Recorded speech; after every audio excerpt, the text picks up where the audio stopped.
तो जी कहानी कुछ यूं है कि पाकिस्तान ने एक बार फिर से अपनी भीख मांगने वाली आदत को दोहरा दिया है। मतलब कि पाकिस्तान ने दरअसल बार्गेनिंग शब्द जो होता है ना, उस बार्गेनिंग शब्द को हटा ही दिया। उन्होंने बोल दिया साहब भीख शब्द को आप परमानेंट कर दीजिए, क्योंकि ये बिल्कुल हमारे ऊपर सूट करता है। दूसरा, इन्होंने बॉयकॉट शब्द का ही मतलब बदल दिया और बोल दिया कि भैया बॉयकॉट का मतलब भी भीख ही होगा, क्योंकि इन्होंने पहले बोला था कि हम इंडिया पाकिस्तान मैच जो है इसका बॉयकॉट करेंगे। लेकिन जैसे ही बॉयकॉट की बात को हवा लगी, उसके बाद उन्होंने धीरे से अपनी जेब से अपनी भिखारी लिस्ट को निकाल के सामने रख लिया कि साहब ये देख लीजिए, वो हमें थोड़ा सा पैसा चाहिए था, इंडिया से बायलैटरल सीरीज खेलनी थी, वो हमारा हाथ थोड़ा मिलवा देते तो अच्छा रहता, और एक ट्राई नेशन सीरीज करा दीजिए। हाँ, हिमाकत देखिए इन लोगों की, ये बोल रहे हैं कि भाई पाकिस्तान बांग्लादेश और इंडिया का मिलाकर एक ट्राई सीरीज करा दीजिए।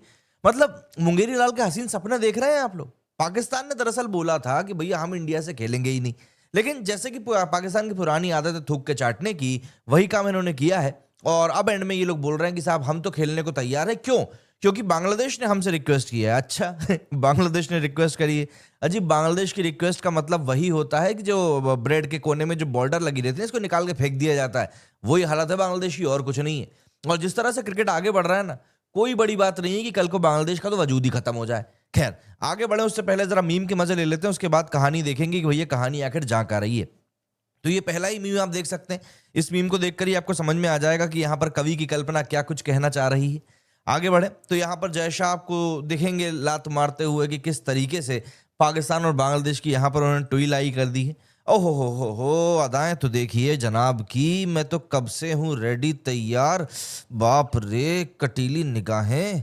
ओहो, ये कांगलू देश भी छुप के देख रहा है कि बताओ जरा, हमारे नाम पे तमाशा चल रहा है और हमको तमाशे में बुलाया भी नहीं गया है।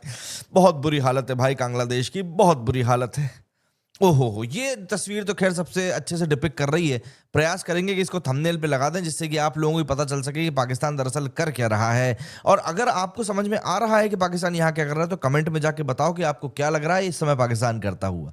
और ये हमारे भाई साहब स्क्रिप्ट राइटर बैठे हुए हैं, कैसी लगी स्क्रिप्ट खुद ही पूछ रहे हैं। आप लोग कमेंट में जरूर बताइएगा कि इनकी स्क्रिप्ट आपको कैसी लगी। बंदे की तरफ से एक स्टेटमेंट निकल कर नहीं आया, लेकिन पाकिस्तान भी जानता है कि उनका पाला किससे पड़ा है। आई सरेंडर टू बीसीसीआई, बिल्कुल।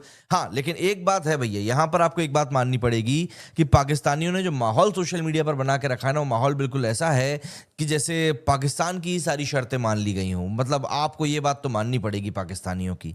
और ये देखिए, ये तस्वीर तो खैर बहुत पुरानी है। यहाँ पर आप देखेंगे ये जय शाह साहब बैठे हुए हैं, ये भिखारी बैठा हुआ है, राजीव शुक्ला है यहाँ पे, विराट कोहली खड़े हैं, ईशान किशन है, अर्शदीप है, सूर्य कुमार है, और अभिषेक शर्मा भी खड़े हैं। तो यहाँ पर काफी लोगों की मौजूदगी में सरेंडर के पेपर पे साइन किया गया है। और सरेंडर के पेपर पे साइन करना पाकिस्तान के लिए वैसे भी कोई नई बात नहीं है। अगर थूक के चाटने का कोई चेहरा होता तो वो ऐसा होता, बिल्कुल जी ऐसा ही होता। अब तो खैर यही कहा जाएगा हर जगह। मतलब इनने तो अपने पीएम की इज्जत नहीं करी। इनके पीएम ने कहा था ना कि सब बॉयकॉट कर दो, और अब क्या हो गया, पीएम को हटा दिया। ये देखो, प्लीज हमारे साथ हाथ मिला लीजिए सर, प्लीज सर हाथ मिला लीजिए, हाथ नहीं मिलाएंगे तो बेइज्जती हो जाएगी। हैंडशेक करा दीजिए, हैंडशेक करा दीजिए। ये मतलब पाकिस्तानी तो इतने बड़े वाले हैं ना, पाकिस्तान के पेजेस भी मैं देख रहा था, उन पे भी जो मीम्स चल रहे हैं ना, वो मीम्स भी इंडिया वाली चल रही है। मतलब ये इतने बड़े भिखारी है कि इनके पास खुद का मीम मटेरियल भी नहीं है। मीम भी ये हमारी बनाएंगे। Sign of a true Pakistani, थूक कर चाटना। जिन्ना साहब आज बहुत खुश हो रहे होंगे कि मैंने इसी दिन के लिए तो इन लोगों को आजाद कराया था। मैच खेलने आए थे, भीख लिस्ट लेकर आ गए, रेवेन्यू दे दो, इंडिया से मैच करा दो, कंपनसेशन करा दो। मुझसे हाथ मिला ले, गद्दार से दोस्ती नहीं करते। और सबसे बुरी हालत तो यहाँ पे बाबर आजम की हो रही है। जैसे ही उसको पता चला है कि इंडिया से मैच होने वाला है, बंदे का जो पैंट है वो जरा सा गीला हो गया है। खैर, अब क्या कर सकते हैं, अब जो सिचुएशन है वो है। तो जी सिचुएशन अब आपको समझ में आ ही गई होगी कि यहाँ पर क्या चल रहा है। एंड ये कहानी पाकिस्तान की हर बार की है। पाकिस्तान दरअसल इसी तरह की बॉयकॉट की धमकियां देता है, लेकिन आखिरी में वो टेबल पे आके बिल्कुल रज्जों की तरह बैठ जाता है कि साहब देख लो अब तुम्हें जो करना है, क्योंकि हम तो कुछ कर नहीं सकते। दरअसल India versus Pakistan match cricket का एक सिंपल सा फिक्सचर नहीं होता है, बल्कि ये एक ग्लोबल ब्रॉडकास्ट इवेंट होता है। ये वो मैच है जिससे कि इंटरनेशनल क्रिकेट काउंसिल के टूर्नामेंट्स का आधा पैसा रिकवर होता है। और इसी मैच को लेकर एक बार फिर से वही पुराना स्क्रीन पे पाकिस्तान ने चला दिया। पहले बोल दिया कि साहब बॉयकॉट कर देंगे, फिर बोला कि पॉलिटिकल रीजन दे रहे हैं, फिर बोल दिया कि भैया मीडिया में हल्ला चल रहा है, फिर आईसीसी मीटिंग करके कंफर्मेशन दे दिया कि भैया मैच हम खेल लेंगे। ट्रेलर अलग, लेकिन पिक्चर हमेशा वही निकल कर आती है।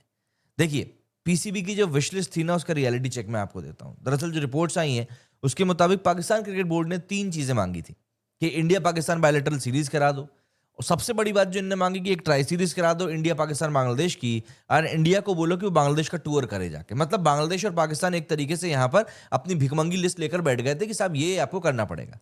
आईसीसी का जवाब सिंपल था, हम सब इन चीजों को रिजेक्ट कर रहे हैं क्योंकि हमारा डोमेन है ही नहीं। सिंपल ट्रांसलेशन बताऊं तो भाई साहब, हम टूर्नामेंट चाहते हैं, तुम्हारे पर्सनल सीरीज मैनेजर नहीं है कि तुम जो बोलोगे वो चीजें हम कर देंगे, और ना ही तुम्हारे पास इतनी बार्गेनिंग पावर, सॉरी ना ही तुम्हारे पास इतनी बेगिंग पावर है। यहीं से क्लियर हो गया कि ये बॉयकॉट इमोशन का नहीं बल्कि लेवरेज का गेम था, और लेवरेज तब होता है जब सामने वाले तुम पर डिपेंडेंट हो। अब प्रॉब्लम जानते हैं यहां पर क्या है? प्रॉब्लम यह है कि इंडियन मार्केट पे डिपेंडेंट है ये सब के सब।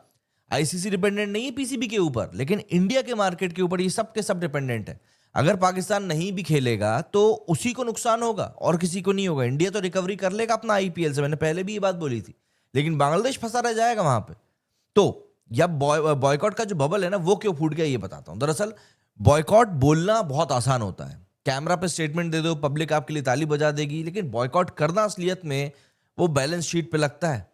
इंडिया का मैच मिस करने का मतलब है ब्रॉडकास्ट रेवेन्यू का बड़ा लॉस होना, स्पॉन्सर विजिबिलिटी आपकी हाफ हो जाना, एंड ग्लोबल स्पॉटलाइट आपके ऊपर कम हो जाना। आप खुद बताइए, अगर पाकिस्तान अपने मैचेस इंडिया से ना खेले तो उसकी क्या रिलेवेंस रह जाती है? कौन सी टीम के सामने जाके वो ढंग का खेल पाता है? जो मैचेस पाकिस्तान में होते हैं उन मैचेस की कोई इज्जत है नहीं। वहां के खुद के लोग उन मैचेस को पसंद नहीं करते क्योंकि लोग पाटा विकेट के ऊपर पूरे मैचेस करा देते हैं। तो ऐसे में पाकिस्तान का रिलेवेंस सिर्फ तब तक है जब तक कि वो इंडिया से खेल रहा है, और इसीलिए भिखारी इतनी बेइज्जती होने के बाद भी बोल रहे हैं कि इंडिया से हमारे बायलैटरल सीरीज करा दो और बांग्लादेश और हमारे साथ में ट्राई सीरीज करा दो। अगर ऐसा नहीं होता तो ये लोग इंडिया से मैच खेलने के लिए इतनी भीख मांग रहे होते क्या? और आईसीसी ने क्लियर सिग्नल दिया है कि ये जो मैच होने वाला है इसकी वैल्यू करीब 30-35 मिलियन के आसपास है। अगर नहीं खेलोगे तो रेवेन्यू तुम्हारा भी रुकेगा, ये बात याद रखना। एंड यहां पर ड्रामे से ज्यादा काम करता है कैलकुलेटर, क्योंकि पैसा भैया बाप बढ़ाना भैया तब से बड़ा रुपया, ये कहावत ऐसे ही नहीं कही गई है। अच्छा, यहां पर आप पैटर्न को देखेंगे ना तो आपको समझ में आएगा कि पाकिस्तान की इस गीगा भपकी में कुछ भी नया नहीं है, क्योंकि ये पहली बार नहीं है। इनकी हर बार की स्क्रिप्ट सेम रहती है। सबसे पहले एग्रेसिव स्टेटमेंट दे दो, फिर मीडिया आउटरीच होगा, फिर बंद दरवाजों के पीछे मीटिंग करके बोल दो कि हाँ साहब हम खेलने के लिए तैयार हैं। ये WWE का प्रोमो है। मैच कॉन्ट्रैक्ट पे क्वाइटली साइन होता है और पता रहता है कि हाँ हम पिट के खेलने वाले हैं। अच्छा, यहां पर इंडिया का अप्रोच मुझे सबसे सटीक लगा।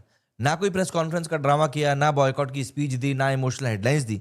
मॉडल सिंपल था कि टूर्नामेंट आईसीसी का है, स्केड्यूल को हम फॉलो करेंगे। एंड ये कॉन्फिडेंस तब आता है जब सिस्टम स्ट्रांग हो और मार्केट तुम्हारे साइड पर हो। पाकिस्तान इसी एक बात को समझ नहीं पा रहा है और इसीलिए हर मौके पर पिट रहा है। फैंस इमोशंस पे चलते हैं, लेकिन बोर्ड जो है ना वो स्प्रेडशीट के ऊपर चलते हैं। फैंस बोलते हैं कि नहीं खेलना चाहिए, बोर्ड बोलते हैं कि रेवेन्यू किधर से आएगा। एंड प्रोफेशनल स्पोर्ट्स में एंड में जीतता कौन है जानते हैं? नंबर्स, सिर्फ और सिर्फ नंबर्स। पीसीबी की स्ट्रेटेजी यहां पर क्यों फेल हुई, ये एपिसोड इसी एक चीज को एक्सपोज भी करता है। दरअसल गीदड़ भपकी की तरह जोर जोर से चिल्लाकर दी गई धमकियां जो है ना, वो तब काम करती हैं जब सामने वाला प्रेशर में हो। यहां पर इनने सोचा था कि हम आईसीसी को प्रेशर में ले आएंगे, लेकिन आईसीसी ने रूल बुक सामने रख दी कि लो, है ना, काला अक्षर भैंस बराबर है ना, तो एक काम करो इसको जरा पढ़ लो। बायलेटरल हमारे डोमेन में नहीं है, कॉन्ट्रैक्ट्स एग्जिस्ट करते हैं एंड टूर्नामेंट चल रहा है। ये फोर्स मेजर जो ये लेकर आ रहे थे ना एक क्लॉज, उसका भी मतलब ये पाकिस्तानी समझा नहीं पाए थे। मतलब ड्रामा को गेट पे सिक्योरिटी ने रोक दिया कि भाई साहब इससे आगे अगर तुम बढ़े तो ऐसे सुट्टे पड़ेंगे ना कि तुम भूल जाओगे कि तुम हो कौन। ये पूरा सीन ठीक वैसा ही लगता है जैसे कोई बोले ना कि मैं उसकी शादी में नहीं जाऊंगा, लेकिन शादी वाले दिन वही सबसे पहले थाली लेके खड़ा हुआ खाना खाते हुए दिखे। अरे वो मीठा कहाँ रखा है, कोई बताएगा क्या? मतलब कल तक तुम प्रिंसिपल्स की बात कर रहे थे, डिग्निटी की बात कर रहे थे, सोवरेनिटी की बात कर रहे थे, लेकिन आज 15 फरवरी को तुम पूछ रहे हो कि भैया टॉस कितने बजे? यू टर्न इतना फास्ट कि जीपीएस भी कंफ्यूज है कि साला मोड़ा है कि गिर गया है, मतलब अपनी ही थूक में गिर गया है। दरअसल इंडिया के बिना पाकिस्तान क्रिकेट का ग्लोबल स्पॉटलाइट आधा हो जाता है। एंड ये इंसल्ट नहीं है, ये मार्केट का ट्रुथ है। राइवलरी से रिलेवेंस मिलता है इन लोगों को, एंड ये मैच उनके लिए भी उतना ही जरूरी होता है जितना कि आईसीसी के लिए जरूरी है। आईसीसी ने बेसिकली बोल दिया है कि ग्लोबल क्रिकेट प्रेशर पॉलिटिक्स पे नहीं चलने वाला है। ये प्रोफेशनल स्पोर्ट है, यहां पर कॉन्ट्रैक्ट ज्यादा बड़े होते हैं आपकी जबरदस्ती की कमेंट्री से। पॉलिटिक्स अलग होती है, स्टेटमेंट्स अलग होते हैं, पर प्रोफेशनल स्पोर्ट में प्रैक्टिकली अगर आप चीजों को सही तरीके से लेके जाना चाहते हो तो ही आप आगे बढ़ पाओगे। एंड प्रैक्टिकलिटी यहां पर सिंपल थी कि मैच तो होना ही था, हो रहा है, एंड दुनिया देखेगी तमाशे को। डिफरेंस बस इतना था कि एक साइड चुपचाप बैठी हुई थी और काम कर रही थी, दूसरी साइड से हल्ला गुल्ला कर रही थी और आखिरी में अपनी फटी हुई चड्डी लेकर सामने आ गए।